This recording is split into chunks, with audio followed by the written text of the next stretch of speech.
This is Jody Trana with Chapter 3, Part 2 of Principles of Accounting. The trial balance on the left is one that you have seen before. It shows all of the balances for all the accounts for a certain company. The trial balance on the right shows all of the balances for all the accounts for Smart Touch Learning. The thing I want you to notice here is these are actually called adjusted trial balances. We've been learning how to do adjusting journal entries, and the purpose of adjusting journal entries is to adjust our revenue and expense accounts and also any asset or liability accounts that need to be adjusted in order to better reflect our monthly revenue and expenses. Since these are called adjusted trial balances, that means that the adjustments have already taken place. We're going to take a look at adjusting journal entries again, and then we will start practicing an adjusted trial balance. In accrual basis accounting, we use accruals and deferrals to put revenue and expenses into the right time period. An adjusting journal entry is made at the end of the accounting period, and it's used to record revenues into the right period in which they are earned and expenses into the right period in which they are incurred. Deferrals defer the recognition of revenue or expenses to a date after the cash is received or paid. Accrual adjustments are the opposite. An accrual records an expense before the cash is paid, or it records the revenue before the cash is received. It's more important for you to understand the concept of deferrals and accruals than to try to memorize which one is a deferral and which one is an accrual. We'll talk more about this. Here's some guiding principles to think about as you are writing your journal entries to adjust revenue or expense. First of all, they're usually written at the very end of the period as an adjusting journal entry. Second, they never, ever, ever affect cash. And third, because we're always trying to get our revenue and our expenses correct so that our income statement is correct, we are always either adjusting a revenue account or an expense account. This means that in our adjusting journal entries, we will always have either a debit to an expense account or a credit to a revenue account. Sometimes it's hard to think about what kind of adjusting entries a company might have at the end of a period. So we're going to go through some adjusting journal entries here, and you'll see that all of the entries are either adjusting for cash that we have already spent and we need to allocate it to a future time period, or money that we need to spend in the future and we need to account for it today. First, we're going to take a look at prepaid rent. On December 1, Smart Touch Learning pays $3,000 for 3 months of office rent. First, I'd like you to think about what is the original journal entry for December 1 when they paid this payment of office rent. I hope the credit to cash came to you pretty easily. Sometimes it's the debit account in these types of transactions that's a little bit harder. When we make a payment, you need to think about whether that amount needs to be expensed immediately or whether it needs to be expensed in the future. Since we're paying for 3 months of rent that will happen in the future, this money is still an asset for us. We're going to put it in a prepaid rent account, and then we will allocate this to rent expense as the months progress. Now I want you to think about how this would look in a prepaid rent T account.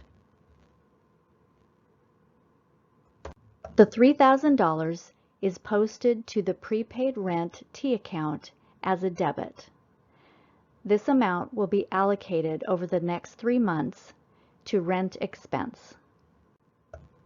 At the end of December, we need to adjust our accounts to reflect the amount of rent incurred, the amount of rent that we have used.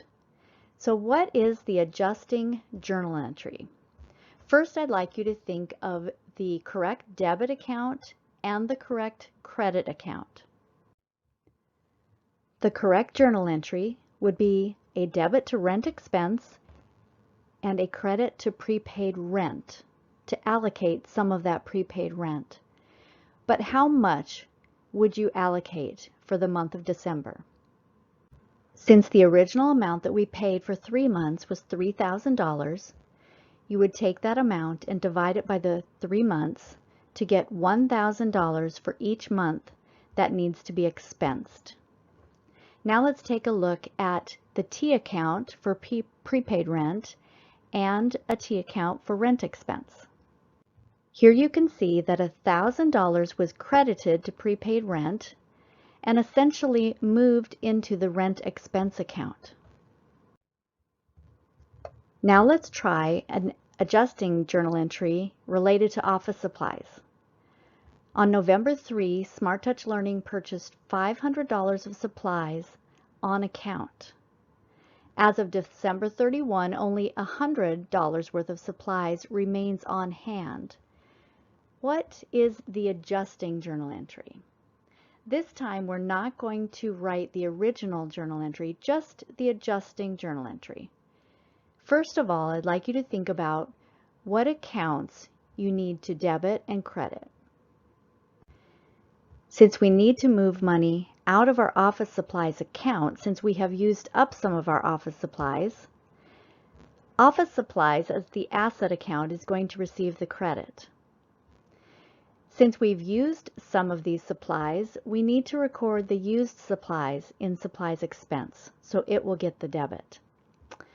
Now, how much will you be expensing into supplies expense? Since you originally purchased $500 worth of supplies, and upon counting how many supplies you have left, you only have $100 worth of supplies left. That means that you have used up $400 worth of supplies. That's the amount that needs to be expensed. Now let's try a deferred revenue problem. On December 21, a law firm pays Smart Touch Learning $600 to provide e-learning services for the next 30 days. This time, let's talk about what the original journal entry was. Smart Touch Learning definitely received cash, so we know that we need to debit cash. And it was not true service revenue because they have not performed any of the services yet, so it is unearned. This becomes a liability or an obligation as we need to either return the money or provide the services. So the account that receives the credit is unearned revenue, and the amount is $600. Now, what would this journal entry look like in the unearned revenue T account? Now let's think about what kind of adjusting journal entry we might need for deferred revenue. During the last 10 days of the month, Smart Touch Learning performs 1/3 of the services. So what is the adjusting journal entry? And for how much? The adjusting journal entry is a debit to unearned revenue that's going to reduce our unearned revenue account, and a credit to service revenue to increase our service revenue account. The amount is for $200, which is 1/3 of the original amount of $600. Now think about how this affects both our unearned revenue and our service revenue T accounts. Here you can see that our adjusting journal entry has moved $200 out of the unearned revenue and put it into our earned revenue or our service revenue account. Let's look at accrued interest. Smart Touch Learning borrows $60,000 on December 1 to purchase a building. As of December 31, Smart Touch Learning incurs $100 of interest on the note. There is no indication that they have paid it, so that means we need to record this interest that is an amount we need to pay in the future, what would the journal entry be to record this? We need to record an interest expense for the $100, and since we haven't paid it yet, we're going to post a credit to the interest payable account. We're going to take a look at one more adjusting journal entry. On December 31, Smart Touch Learning owes its employee $1,200, but that amount won't be paid until January 1. What is the adjusting journal entry? Finally, I want you to think about how the salaries expense account and the salaries payable T accounts look after you have posted this journal entry. So you can tell at the end of this month, the salaries payable account will show an amount due of $1,200. And we have added to our salaries expense account $1,200. We have increased our salaries expense to show a more accurate view of our salaries for the month. All of the deferral and accrual adjustments that we have been talking about are on a handout that is in Canvas. This came out of your materials from Pearson, so you may be able to find it in your book as well.